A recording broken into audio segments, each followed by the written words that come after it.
the hospital, she was gone. And afterwards, I got to view her body. I got to be alone with her. And I have never had an experience like I felt, because even though I could see her body, I felt her presence, just like, you feel somebody walk up behind you or near you. I felt her presence near me, and I felt comforted. And the months after that, I wasn't doing too well with the grief. And I had been laying in bed, and I was crying. I was kind of like halfway asleep, halfway awake. And I heard her voice say to me, "Well, now, I'm all right." And I sat up, and I looked around, and I thought, did I dream this? I just couldn't believe what I had heard. And I know that I heard it. And since that time, I have had several dreams with her where I have dreamed that I've actually carried on a conversation with her.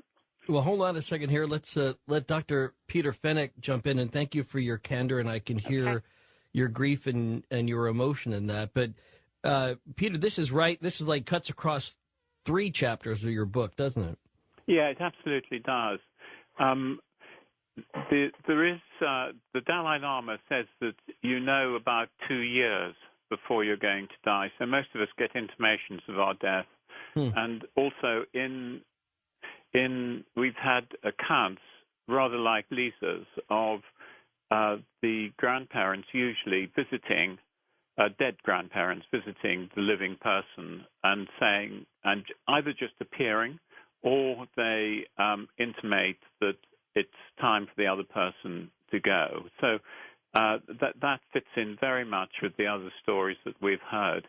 And usually, it doesn't seem to have been so much in Lisa's case, but usually they sometimes say that it's okay because where they're going, there isn't, it's fine and they're okay. And so this is enormous help with the actual grieving process itself.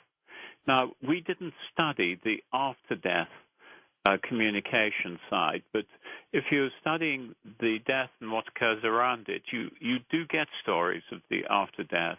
And what Lisa is saying is very common. There is certainly a sense in the room where somebody has died, and we had this reported often. So, yes, there is a sense of the person still being present in the room after they've died. Then after a little while, most people recognize that this weakens. But then later on, people do have experiences of the dying. I'm reminded of the story of the woman who kept feeling her mother lying in her bed with her. Yes, that's absolutely right. And there are a number of studies on this, but the ones we had, that was a very nice one, that the mother, the daughter felt that her mother would sometimes come and lie beside her in her bed, enormously reassuring, enormously comforting. And so that does occur. Yeah, I should mention that it's a family story. It didn't happen to me, but my cousin told me this story about when my uncle had died, and he had been a regular kind of neighborhood helper for the elderly. He was older himself, but there were many people who were older than he was, and he would shovel the walks of people who were too old to get out and do that when it snowed.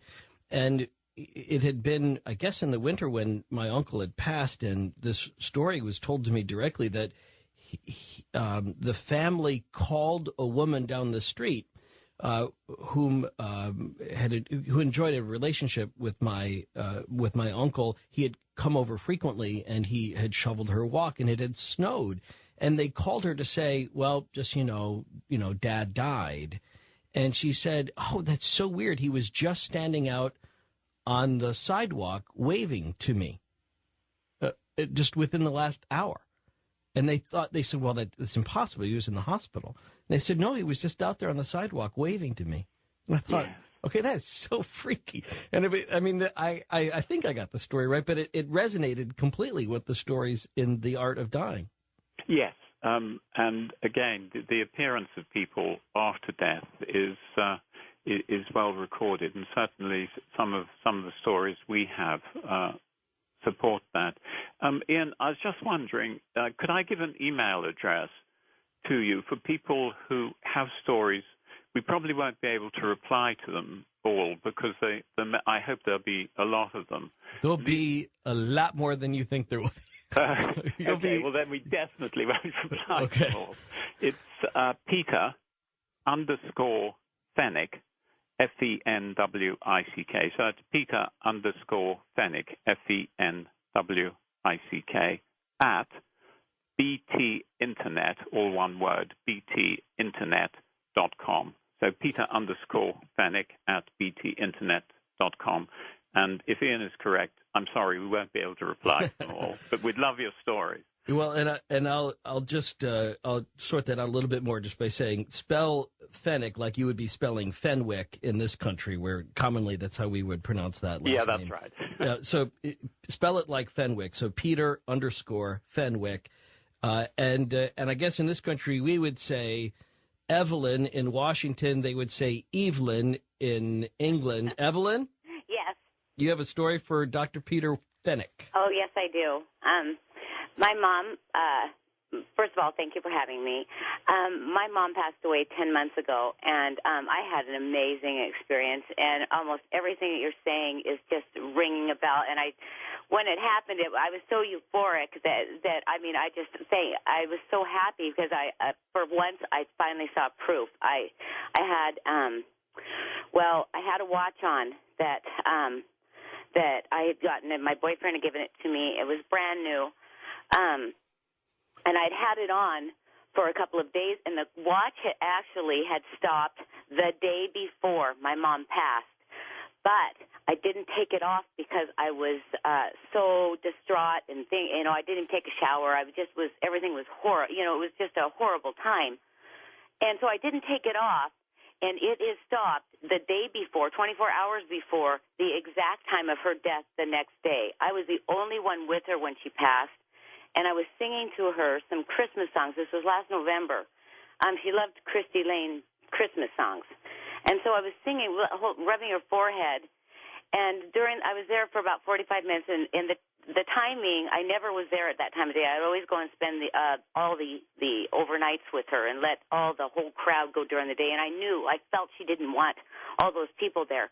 She liked them there. She wanted to say goodbye to them, but it was just too much commotion. I have 4 older brothers, and all of them and their families, and it was just it was too much commotion, and I wouldn't go there when everyone was there because I took care of my mom the last couple of years, and her and I were very close, and she knew that I probably had to be there when she died.